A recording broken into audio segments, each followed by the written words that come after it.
ফরিদপুরের চর ভদ্রাসন উপজেলার চর হরিরামপুর ইউনিয়নের ভাটি শালিপুর গ্রামে শিয়ালের কামড়ে এক নারী আহত হয়েছেন। রোববার দুপুরে ঘটনা ঘটে।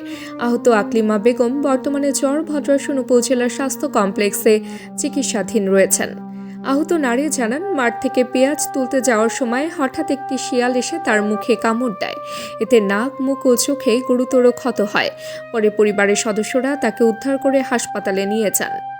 চর ভদ্রাসন উপজেলার স্বাস্থ্য পরিবার পরিকল্পনা কর্মকর্তা ডাক্তার হাফিজুর রহমান জানান, আহত নারীকে প্রাথমিক চিকিৎসা ও র্যাবিস ভ্যাকসিন দেওয়া হয়েছে।